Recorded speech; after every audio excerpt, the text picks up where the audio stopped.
سلم لي على هذه الأمم. Warahmatullahi wabarakatuh. Hadirin hadirat pemirsa rahimakumullah. Pagi hari ini kita lanjutkan pembahasan tentang rukun-rukun salat. Mari kita ikhlaskan niat kita. Kita duduk 1 jam di sini lillahi ta'ala. Qala al-muallifu rahimahullahu ta'ala al-khamisu ar-ruku'u bi ayyan haniya bihaitsu tanalu rahatahu rukbatayhi. Al-khamisu utawi rukun kang kaping 5 iku ar-ruku'u ruku'. Bi ayyan haniya kelawan yen jongkoaken utawa nundukaken awak sapa wong bihaitsu tanalu kelawan sekirane merkoleh rahatahu rohah lorone wong rukbataihi ing dengkul lorone wong. As-sadisu utawi kang kaping 6 iku at-tumakninatu tumakninah fihi ing dalem ruku'. Biqadri subhanallahi kelawan ukuran subhanallah, kelawan ukuran maca subhanallah. As-sabi'u utawi kang kaping 7 iku al-i'tidalu i'tidal. Bi ayyan tasiba kelawan yanto, bi ayyan tasiba kelawan yanto jejeg sapa wong qaiman halih wong kang ngadeg. As-saminu utawi kang kaping 8 iku at-tumakninatu tumakninah fihi ing dalem i'tidal. At-tasi'u utawi kang kaping 9 iku as-sujudu sujud marrataini kelawan rong ambalan. Bi ayyadha'a kelawan yanto nyelehaken sapa wong jabhatahu ing bathuke utawa keninge wong ala musallahu ing atase nggon salate wong. Maksyufatan halih kang den buka mutasaqilan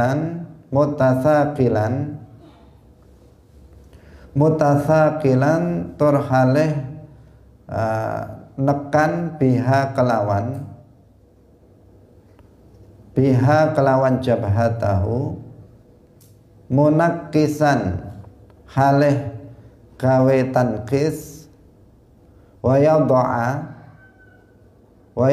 lan nyelehaken sapa wong syai'an ing suwi-wiji min rukbataihi sangking dengkul lorone wong wa min butuni kafaihi lan sangking bagian jero epek-epek lorone wong wa min butuni asabi'i rijlaihi lan sangking bagian jero pira-pira driji sikil lorone wong. Al-ashiru utawi kang kaping 10 iku at-tumakninatu tumakninah fihi ing dalem sujud. Al-hadi asyara utawi kang kaping 11 iku al-julusu lungguh baina sajdataini ing dalem antarane sujud loro. Atsani asyara utawi kang kaping 12 iku at-tumakninatu tumakninah fihi ing dalem al-julus baina sajdatain. Hadirin hadirat kaum muslimin muslimat pemirsa Madu TV rahimakumullah. Telah kita jelaskan sebelumnya tentang rukun salat yang pertama yaitu niat. Kemudian takbiratul ihram. Kemudian berdiri membaca suratul Fatihah. Rukun salat yang berikutnya adalah ruku'. Nah, ruku' adalah rukun salat. Jika seseorang salat tanpa ruku', maka berarti salatnya tidak sah. Nah, ruko itu bagaimana? Yang disebut ruko yaitu apabila seseorang menundukkan badannya sampai pada batas dua rohahnya itu sampai kepada kedua lututnya. Nah, seandainya rohah tersebut diletakkan di atas lutut, maka rohah itu akan sampai kepada. Kita jelaskan. Pertama, rohah itu apa? Agar kita menjadi jelas. Rohah itu adalah telapak tangan selain jari-jari. Jadi telapak tangan ini, bagian dalam ini, selain jari, ini namanya rohah. Kalau ini jari-jari asobe, kalau di sini apa namanya? Rohah. Nah, dalam ruko itu bagaimana? Yaitu seseorang menundukkan badannya sampai rohah ini, kalau misalnya diletakkan pada lutut, sampai menunduknya itu rohah ini sampai ke lutut. Kalau misalnya diletakkan pada lutut, maka yang diletakkan adalah rohahnya ini pada lutut, bukan jari-jarinya. Jadi ketika misalnya di sini ini lututnya, maka apa? Lututnya itu minimal kalau misalnya diletakkan, karena tidak disyaratkan rohah ini harus diletakkan di lutut. Kalau seandainya dilepaskan begitu saja, itu tidak masalah. Tetapi menunduknya itu batasnya minimal rohah itu kira-kira itu sampai ke lutut. Nah, kalau lebih mudahnya ya diletakkan sekalian ke lutut. Itu lebih pasti bahwa rukuk kita itu sudah pas, sudah sesuai. Nah, jadi diletakkan rohahnya ini ke lutut, bukan sekedar yang diletakkan itu jari-jari tangan. Nah, karena sebagian orang itu diletakkan juga ini di lutut, tetapi jari-jarinya yang diletakkan di lutut, sementara rohahnya masih di atas lutut. Kalau masih di atas lutut, maka berarti dia rukuknya masih begini bentuknya. Nah, belum belum dia sesuai dengan ketentuan rukuk. Jadi memang saya ulangi lagi, rukuk itu adalah dia menundukkan badannya sampai kira-kira ya rohahnya itu sampai ke lutut. Nah, biar nggak kira-kira lagi, langsung diletakkan pada lutut itu rohahnya. Sekali lagi rohahnya, bukan jari-jarinya. Kalau seseorang sekedar meletakkan jarinya di lutut sementara rohahnya itu masih di atasnya, maka ini belum memenuhi ketentuan dalam rukuk. Nah, ini mesti kita perhatikan. Tetapi ini bagi siapa? Bagi orang yang berperawakan normal. Kalau orang itu tidak normal, misalnya tangannya terlalu panjang, nggak biasa, tangannya itu nggak normal, nggak sesuai dengan postur tubuh. Nah, sebenarnya pada umumnya manusia itu kan sesuai, tangan dan badannya itu sesuai. Kalau badannya pendek, biasanya tangannya juga pendek. Kalau misalnya badannya tinggi, tangannya juga panjang. Itu biasanya seperti itu ukuran normal. Kalau ada orang postur tubuhnya tinggi, tapi tangannya pendek misalnya, nah, maka kan berarti apa? Dia sangat menunduk sekali nanti, atau tangannya terlalu panjang, badannya pendek, tangannya panjang. Nanti dia ininya sudah sampai ke rohah, dia masih berdiri. Nah, makanya di sini apa? Ukurannya adalah ukuran normal. Nah, jadi kalau yang tangannya terlalu panjang atau tangannya terlalu pendek, maka dia harus menyesuaikan. Karena yang utama di sini bukan masalah rohahnya di lutut apa tidak, tetapi yang utama adalah menunduknya ini, menunduknya itu. Nah, tadi kan rohah itu di lutut itu untuk sekedar apa? Perkiraan rukuk itu minimal ya, minimal apa namanya? Rohahnya itu berat sampai pada kedua lutut. Nah, itu minimal seperti itu. Nah, apabila kemudian apa namanya? Punggungnya itu rata dengan pantatnya, maka itu lebih utama. Nah, jadi ketika dia rukuk begini, ini sudah sejajar, maka itu yang lebih utama. Minimal itu tadi apa? Rohahnya sampai kepada lutut meskipun tidak diletakkan pada lutut. Hadirin hadirat rahimakumullah. Jadi inilah tata cara dalam apa namanya? Rukuk. Tapi di sini harus ada beberapa ketentuan lain yang harus diperhatikan agar rukuk kita itu benar. Yang pertama, tidak boleh ada inkhinas. Tidak boleh ada inkhinas. Ketika kita misalnya apa namanya rukuk, nggak boleh ada inkhinas. Inkhinas itu apa? Menekuk kedua lutut secara berlebihan. Jadi kalau lututnya ditekuk, ini tangannya sudah begini tapi dia masih belum begini, belum rukuk. Karena apa? Kakinya ditekuk. Kalau kakinya ditekuk, artinya kalau kita berdiri kan begini. Nah, berdiri. Kalau dia tekuk lututnya, kan jadinya apa?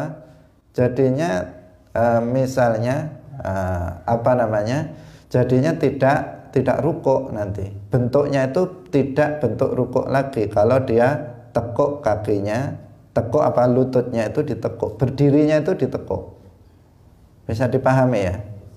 Nah, jadi jadinya dia seperti setengah duduk, setengah berdiri. Nah, sehingga tangannya mudah sampai ke lutut karena ditekuk, padahal bentuknya belum menunduk dia. Nah, maka nggak boleh di sini berlebihan ditekuk. Nah, berlebihan. Kalau sedikit saja karena kakinya sakit, misalnya nggak bisa diluruskan, mesti begini kakinya, maka itu tidak masalah kalau hanya sedikit. Hadirin hadirat pemirsa yang dirahmati oleh Allah Subhanahu wa ta'ala. Kemudian disyaratkan yakin sampainya rohah pada kedua lutut. Apabila seseorang ragu apakah menunduknya itu telah sampai pada batas yang ditentukan atau belum, maka rukuknya tidak sah. Harus dipastikan bahwa rohahnya itu telah sampai kepada lutut. Nah, untuk memastikan ya mudahnya tadi yang kita sampaikan, letakkan aja sekalian pada lutut rohahnya itu, maka berarti sudah nggak ada keraguan lagi bahwa rohahnya ini telah sampai kepada lutut. Nah, untuk menghilangkan keraguan, karena jika ragu ini nunduknya kira-kira rohah saya sudah sampai ke lutut atau belum, ragu-ragu karena tangannya nggak diletakkan pada lutut, maka di sini nanti bisa tidak sah jika ada keraguan apakah sudah kira-kira sampai ke lutut atau belum. Nah, yang berikutnya adalah at-tuma'ninatu fihi. Rukun yang keenam dari sholat adalah tuma'ninah di dalam rukuk. Nah, tuma'ninah itu artinya menetap dan diamnya seluruh anggota badan pada tempatnya dalam satu waktu. Jadi dalam satu waktu itu seluruh badan itu diam. Itu namanya tuma'ninah. Nah, jadi kalau misalnya dia rukuk, nah ini kan diam namanya, seluruh badannya dia diam sejenak, kemudian baru i'tidal. Itu yang disebut tuma'ninah. Kalau begini, misalnya dia rukuk, nah ini namanya nggak tuma'ninah. Dia begini tapi langsung berdiri lagi. Ini tidak tuma'ninah. Tetapi kalau misalnya dia rukuk. Nah, di sini kan sudah ada diam sejenak dengan kadar membaca subhanallah. Seandainya nggak membaca nggak apa-apa. Tetapi kalau ukurannya apa? Membaca subhanallah. Misalnya subhanallah. Nah, kemudian berdiri lagi, itulah minimal harus tumakninah seperti itu. Jadi sholatnya tidak seperti sebagian orang mengatakan seperti ayam makan begini-begini, tidak. Tetapi apa? Dia rukuknya diam sejenak, kadar membaca subhanallah, kemudian i'tidal. Itu minimal. Nah, seandainya kita membaca bacaan rukuk 3 kali, 1 kali saja sudah sempurna, artinya rukuknya kalau dibaca 3 kali maka itu lebih sempurna lagi, karena udah pasti terjadi tumakninah, ditambah lagi pahala bacaan tasbih dalam rukuk.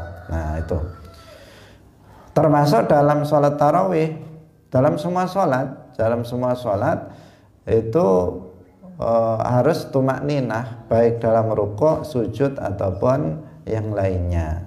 Nah, kalau tidak tumakninah maka tidak sah. Sebagian orang sholat tarawih tidak tumakninah. Mungkin imamnya bisa tumakninah, tapi makmumnya nggak bisa. Karena apa?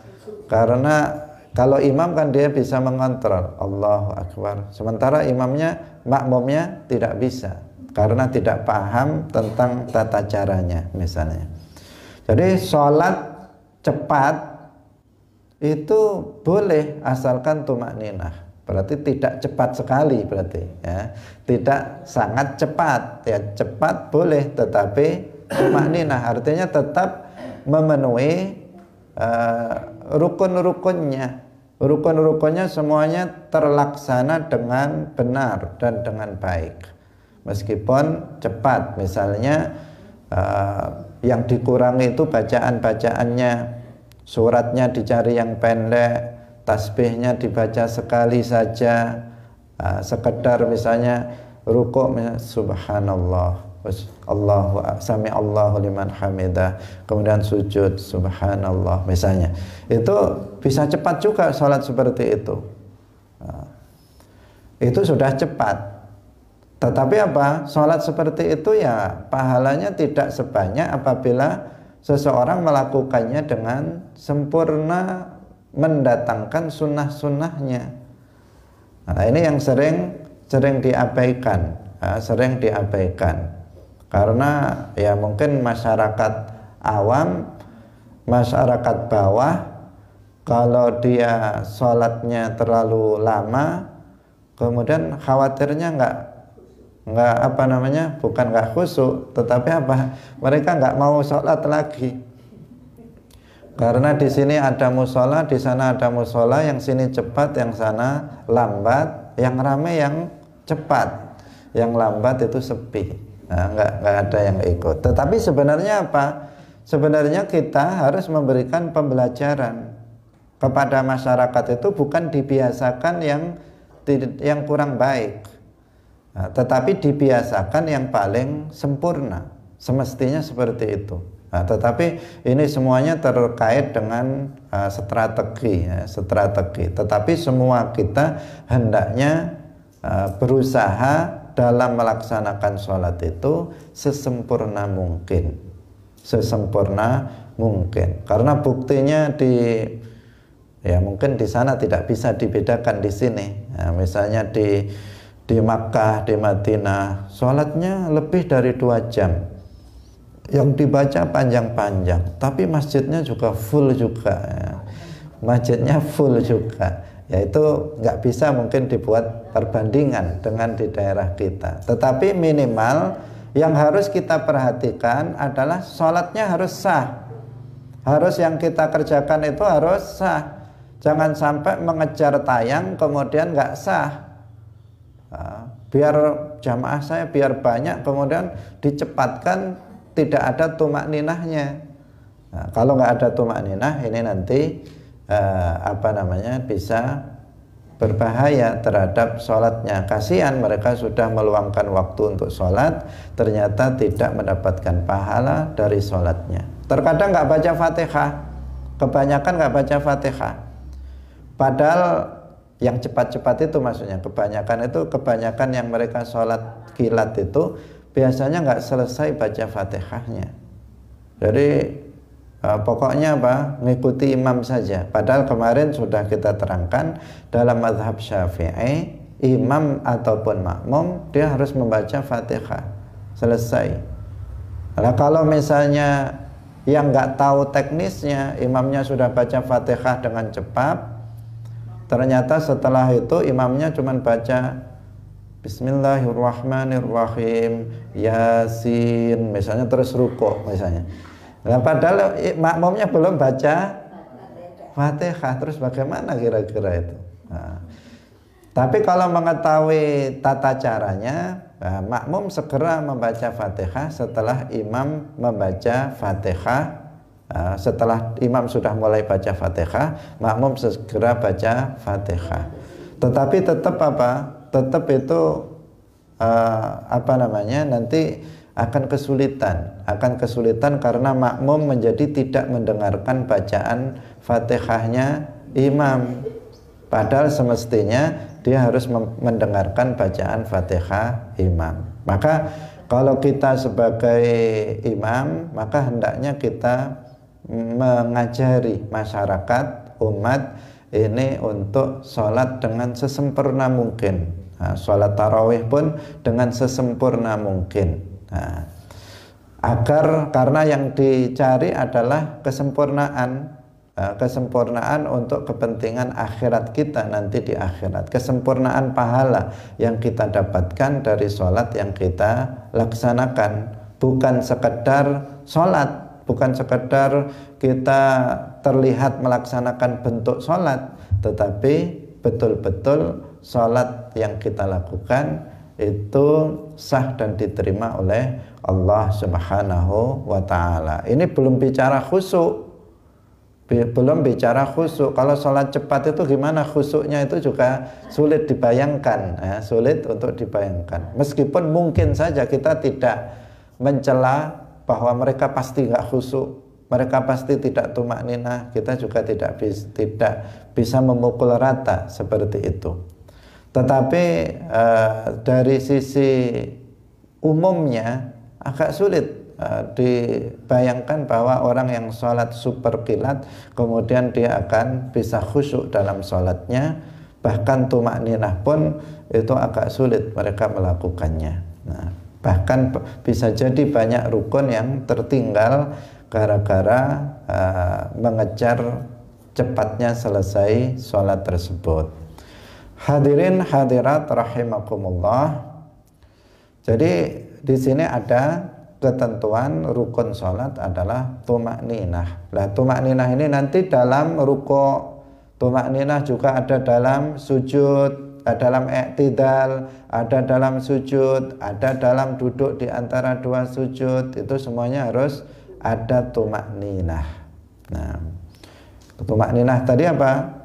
Diamnya seluruh anggota badan sejenak, kira-kira cukup untuk membaca subhanallah.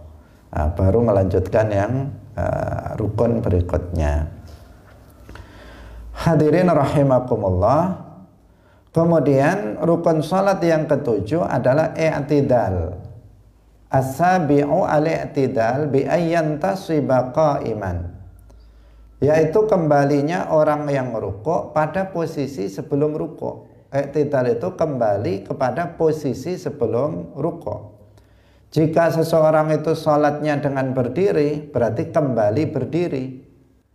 Jika seseorang itu sholatnya dengan duduk, berarti kembali duduk. Pokoknya dia kembali pada posisi sebelum rukuk. Itu yang disebut dengan i'tidal. Nah, ini kita insya Allah mudah memahaminya. Nggak ada ketentuan-ketentuan yang sulit. Pokoknya kita kembali pada posisi semula. Sebelum rukuk kita berdiri, kemudian rukuk, maka kita berdiri lagi. Itulah yang disebut i'tidal. Sebelum rukuk kita sholat dengan duduk karena nggak mampu berdiri, Maka setelah kita rukuk menundukkan kepalanya misalnya, kemudian dia kembali pada posisi semula. Itulah yang disebut dengan i'tidal. Kemudian rukun yang ke-8 adalah tumakninah dalam i'tidal. Berarti dalam i'tidal diam sejenak seluruh badan, diam sejenak kadar membaca subhanallah, baru kemudian sujud. Nah, jika dia kemudian membaca bacaan i'tidal, maka itu akan lebih sempurna. Hadirin yang dirahmati oleh Allah Subhanahu wa ta'ala, selanjutnya adalah sujud. Rukun yang ke-9 adalah sujud 2 kali. Dalam sujud ini ada beberapa ketentuan yang harus diperhatikan. Yang pertama, sujud itu artinya meletakkan kening dan 2 lutut, meletakkan kening dan 2 lutut dan yang mengikutinya ke tempat sholat. Jadi kening dan 2 lutut kaki ini diletakkan di tempat sholat. Yang lain ya pasti mengikutinya. Kalau keningnya diletakkan di sini, ya kepalanya juga ikut, badannya juga ikut, semuanya juga ikut. Nah, tapi pokoknya apa? Kening sama lutut diletakkan di tempat sholat. Itu yang disebut dengan sujud. Nah, anggota sujud itu ada 7. Anggota sujud ada 7. Apa? Yang pertama kening. Kemudian yang kedua adalah 2 lutut. Nah, 2 lutut berarti sudah berapa? 1, 2, sudah 3. 2 lutut. Kemudian yang berikutnya, yang keempat dan yang kelima adalah 2 telapak tangan bagian dalam. Ini 4 dan 5. 2 telapak tangan bagian dalam. Kemudian yang ke-6 dan yang ke-7 adalah 2 jari-jari kaki bagian dalam. Berarti 7. Kalau dari atas maka berarti 1 kening, kemudian 2, 3 kedua telapak tangan bagian dalam, kemudian setelah itu 4 berapa? 1, 2, 3, 4, 5 lutut, 4, 5 lutut, kemudian 6, 7 itu jari-jari bagian dalam kaki. Itu jari-jari kaki bagian dalam. Nah, itu anggota sujud. Hidung bukan anggota sujud. Kalau hidungnya pesek, nggak bisa nemplek misalnya, nggak bisa nemplek ke tempat sujud, tidak masalah. Nah, tidak bermasalah. Hadirin yang dirahmati oleh Allah Subhanahu wa ta'ala. Nah, bagaimana sujud yang benar? Agar sujud kita benar, tadi yang pasti meletakkan 7 anggota sujud tadi yang sudah kita sebutkan. Kemudian agar benar dalam meletakkan dahi ke tanah atau ke tempat sujud itu dalam keadaan terbuka. Ini harus dalam keadaan terbuka. Tetapi terbuka di sini tidak harus keseluruhan. Keseluruhan atau kalau misalnya sudah ada sebagian kening itu yang sudah terbuka diletakkan kepada tempat sujud, maka itu sudah cukup. Tapi kalau keseluruhan misalnya pakai kopiah, dia begini pakai kopiahnya. Ini keningnya nggak ada sama sekali. Kemudian yang kena lantai itu apa? Kopiahnya bukan keningnya, maka itu tidak sah. Demikian juga kalau perempuan misalnya dia memakai ikatnya terlalu ke bawah sehingga keningnya nggak ada yang terbuka, maka itu juga tidak sah. Atau seseorang yang rambutnya panjang tidak pakai kopiah, kemudian ketika sujud turun semuanya ke sini, tertutup oleh rambut sehingga keningnya tidak mengenai tempat sujud, maka itu juga tidak sah. Tetapi jika sudah sebagian yang terbuka, misalnya ada rambutnya panjang tapi rambutnya cuma di tengah saja. Nah, di sini masih kena tempat sujud, maka itu tidak masalah. Itu tidak membahayakan keabsahan sujud. Karena tidak harus seluruh kening itu diletakkan pada tempat sujud. Tetapi kalau seandainya sebagian dari kening itu yang sudah kena tempat sujud, maka itu sudah mencukupi. Tidak mesti seluruh kening. Nah, karena itu mestinya kita disunnahkan kita menggunakan kalau laki-laki yang menggunakan kopiah ketika dia sholat. Tetapi seandainya tidak, juga tidak mempengaruhi keabsahan sholat. Kemudian yang berikutnya, pakai kopiah pun harus benar memakainya. Jangan sampai kemudian kemudian menutup menutup kening, tetapi dibuka keningnya terutama ketika akan sholat.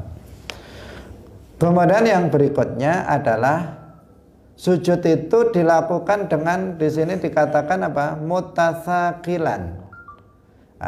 Yaitu dengan menekan kening ke tanah dengan sekira seandainya ada kapas di bawahnya, niscaya akan kempes dan akan terasa beratnya di tangannya jika diandaikan tangan itu di bawah kapas.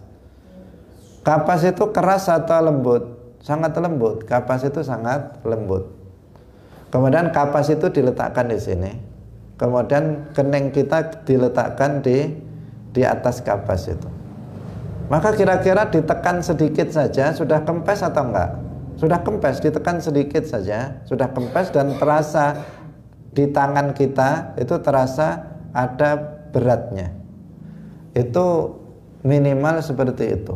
Jadi bukan hanya sekedar dianggang-anggang, gimana itu, renggang yang enggak ada tidak ada berat sama sekali. Tetapi juga tidak terlalu ditekan sehingga gosong semua keningnya gosong semua. Nah, sebagian orang karena salah memahami mutasakilan ini, dia baru sholat beberapa hari saja sudah keningnya gosong semuanya. Nah, sementara dia sudah sholat, yang kita sudah sholat bertahun-tahun nggak gosong-gosong. Nah, mereka baru saja sadar, baru saja katanya baru saja hijrah, kata mereka bertaubat, baru saja bertaubat, baru sholat beberapa hari sudah gosong. Nah, karena diajarkan kalau sholat itu keningnya menjadi tumpuan dari seluruh badannya, sehingga sehingga cepat gosong keningnya itu. Nah, semestinya tidak mesti seperti itu.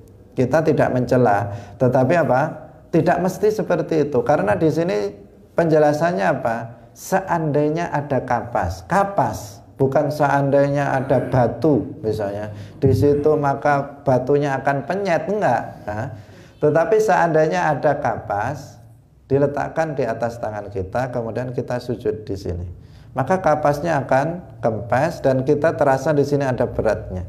Berarti kan hanya menekan sedikit saja, tidak menekan sampai berlebihan. Nah, ini ketentuan sujud seperti itu. Nah, jangan juga kemudian nggak mutasakilan, kemudian dia cuman begini saja, anggang-anggang, mungkin eman-eman badoke, kemudian keningnya itu eman-eman sehingga hanya renggang saja. Ini juga nggak mencukupi karena tidak mutasakilan. Harus ada ditekan, menekan sedikit saja, tidak harus berlebihan, tetapi harus ada penekanan. Kalau enggak nanti tidak sah juga. Nah, hadirin rahimakumullah. Kemudian yang berikutnya at-tankis. Nah, tadi tidak kita terjemahkan waktu baca. Tankis itu apa? Yaitu menjadikan bagian bawah badannya lebih tinggi dari bagian atasnya. Bagian bawah itu ya pantat. Nah, itu bagian bawah, atas itu kepala. Berarti bagian bawahnya, pantatnya harus lebih tinggi dari kepalanya. Nah, jadi begini bentuknya, berarti kepalanya di sini, pantatnya di sini. Jadi bukan begini bentuknya. Nah, jadi bukan kepalanya lebih tinggi dari pantatnya, tetapi pantatnya harus lebih tinggi dari kepalanya. Kalau sujud seperti itu. Apa mungkin terjadi kepalanya lebih tinggi dari pantatnya? Mungkin. Nah, mungkin, karena itu ini dijelaskan. Yaitu misalnya seseorang sholat di tangga. Nah, sholat di tangga. Ada sebagian masjid itu misalnya di depan dia tinggi, kemudian ada perluasan, kemudian yang bawah, yang belakang itu rendah. Sehingga untuk naik ini diberi raise, diberi tundakan tangga, semacam tangga. Nah, karena masjidnya sangat full, kemudian ada sholat yang di tangga itu. Ketika sujud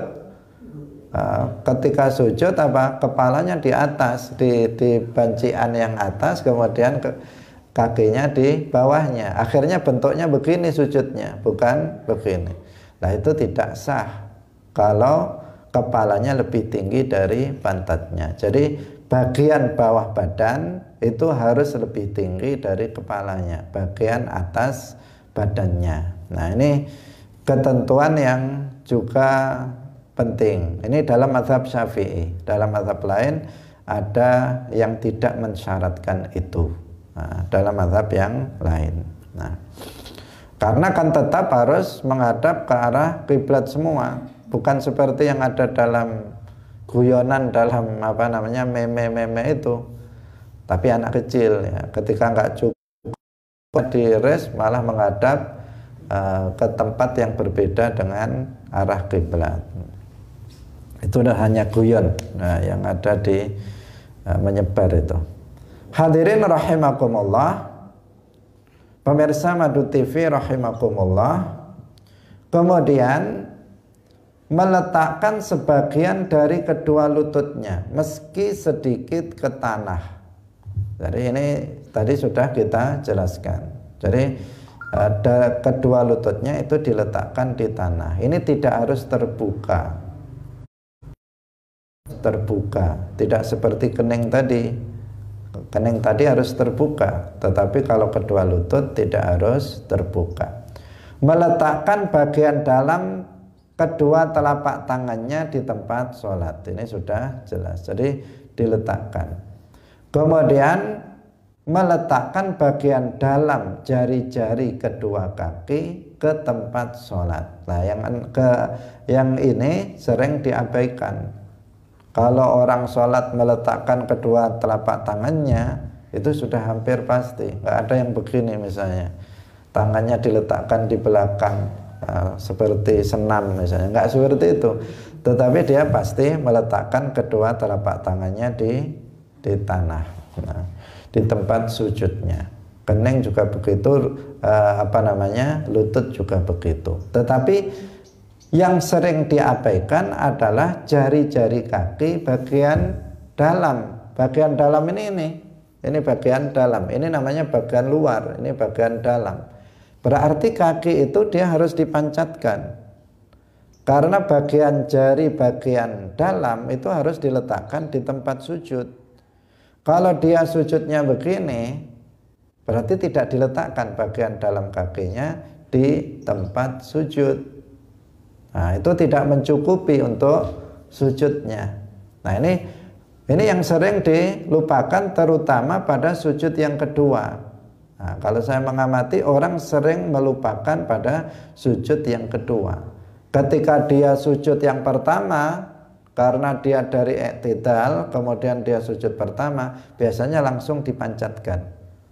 Itu pun ada juga yang nggak dipancatkan karena kebiasaan atau bagaimana, tidak dipancatkan jari-jari kakinya. Nah, tetapi untuk sujud yang kedua itu yang sering diabaikan. Ketika dia sudah duduk dari dua sujud, kemudian sujud lagi, bahkan sebagian kakinya itu ada yang diangkat. Bahkan sebagian juga ada yang sudah dipersiapkan untuk duduk tasyahud akhir atau tasyahud awal. Sudah disilangkan begini kakinya, dia siap-siap untuk duduk lagi. Nah, ada yang seperti itu. Nah, sehingga apa?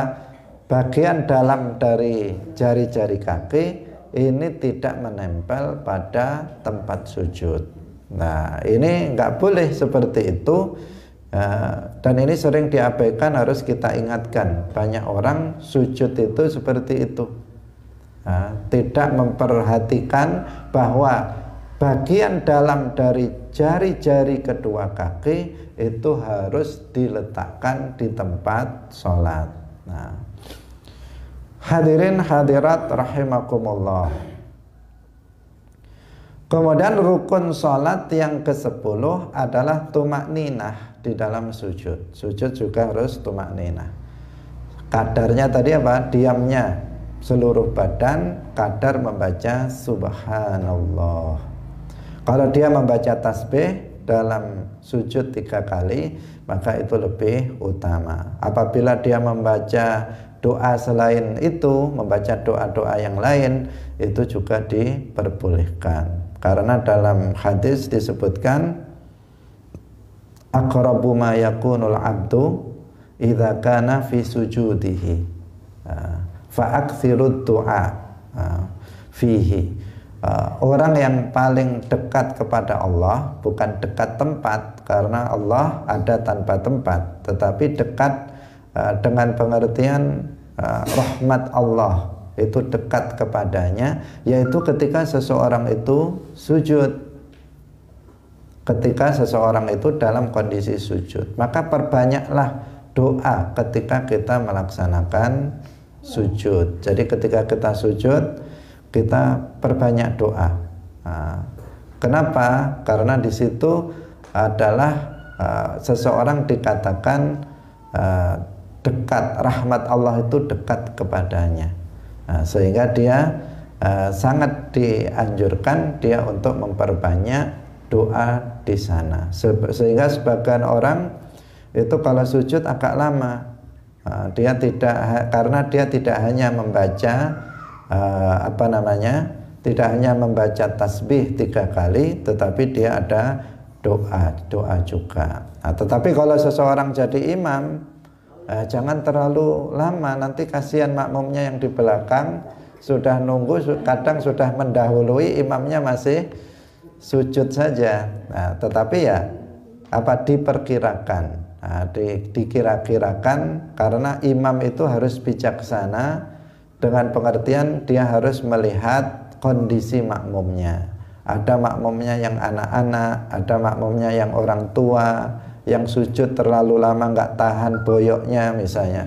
Maka di situ kita harus sebagai imam itu dia harus memikirkan makmumnya. Nah, kecuali kalau dia sholat sendiri, mau diperlama sujudnya, ya dipersilahkan dia sholat sendiri.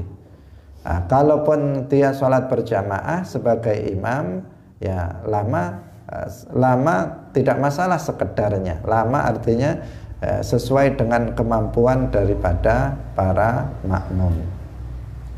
Hadirin yang dirahmati oleh Allah Subhanahu wa ta'ala. Setelah itu rukun yang ke-11 adalah duduk di antara 2 sujud. Sujud 2 kali. Di antara 2 sujud itu kita duduk. Duduk itu hukumnya juga wajib, termasuk rukun sholat. Di situ juga harus rukun berikutnya adalah tumakninah di dalam duduk di antara 2 sujud. Apabila kita membaca doa atau zikir di antara 2 sujud, duduk di antara 2 sujud, maka itu lebih utama. Jika tidak, sekedar duduk tumakninah kemudian sujud lagi, maka itu juga sudah mencukupi sebagai rukun. Jadi ini yang kita jelaskan adalah rukun-rukunnya. Yang sunnah-sunnah itu tidak kita jelaskan secara detail. Agar kita mengetahui mana-mana yang harus diperhatikan, lebih diperhatikan daripada yang lainnya. Meskipun sangat penting bagi kita juga untuk melaksanakan sholat ini dengan sesempurna mungkin, dengan melakukan yang rukun, yang wajib, juga melakukan yang sunnah, baik sunnah yang ab'ad maupun sunnah yang hayat. Sunnah yang ab'ad kalau ditinggalkan itu diganti dengan sujud sahwi. Misalnya tasyahud awal, misalnya doa kunut dalam dalam sholat subuh, itu sunnah ab'ad. Jika dia lupa sehingga dia meninggalkannya, maka dia diharuskan untuk sujud sahwi sebelum salam. Sujud sahwi dua kali sujud sahwi. Bahkan meskipun sengaja dia meninggalkannya, sengaja kunut misalnya, maka dia juga tetap harus sujud sahwi sebelum dia melaksanakan salam. Meskipun kalau seandainya dia tidak sujud sahwi, sholatnya juga tetap sah, karena ini adalah sunnah, bukan wajib. Kalau sunnah hayat, ya seperti misalnya membaca doa istiftah, iftitah, membaca doa, apalagi membaca ta'awud, membaca surat, itu adalah sunnahnya hayat. Jika ditinggalkan, tidak diganti dengan sujudus sahwi. Nah, jadi semua ini harus diperhatikan, tetapi yang rukun sholat harus lebih diperhatikan, karena jika seseorang itu meninggalkan rukun sholat, satu saja rukun sholat ditinggalkan, maka tidak sah. Atau dia melakukannya tidak sesuai dengan ketentuannya, maka sholatnya juga tidak sah. Misalnya rukuk, tapi rukuknya nggak memenuhi kriteria yang tadi kita terangkan, nggak sah rukuknya, maka nggak sah sholatnya. Ada seseorang sujud, tapi sujudnya nggak memenuhi kriteria yang telah tadi kita jelaskan, maka sujudnya nggak sah. Jika sujudnya nggak sah, maka sholatnya nggak sah. Ini rukun, dia harus dilaksanakan. Yang pertama, yang kedua harus dilaksanakan sesuai dengan aturan yang telah ditentukan oleh syara. Karena Rasulullah bersabda, "Shallu kama ra'aitumuni usolli." Tata cara sholat yang kita lakukan harus seperti tata cara sholat yang telah diajarkan oleh Rasulullah Shallallahu Alaihi Wasallam. Ini seperti hal yang mudah, tetapi ternyata banyak di kalangan kita yang kita lihat sehari-hari, ternyata rukuk saja tidak benar, ternyata sujudnya tidak benar. Banyak kita melihat seperti itu, karena semuanya memang membutuhkan kepada ilmu, dan ilmu hanya bisa didapat dengan cara belajar. Tanpa belajar, maka kita tidak akan mendapatkan ilmu yang bisa dipertanggungjawabkan, yang betul-betul murni, benar, sesuai dengan yang diajarkan oleh Rasulullah Shallallahu Alaihi Wasallam. Bapak Ibu hadirin hadirat kaum muslimin muslimat, demikian pengajian kita pada pagi hari ini. Insya Allah masih satu pertemuan lagi berbicara tentang hal-hal yang hal-hal yang menjadi rukun sholat. Setelah itu ada pembahasan tentang ketentuan sholat jamaah. Semoga bermanfaat. Barakallahu fikum. Wallahul muwaffiq ila aqwamit thariq. Wassalamualaikum warahmatullahi wabarakatuh.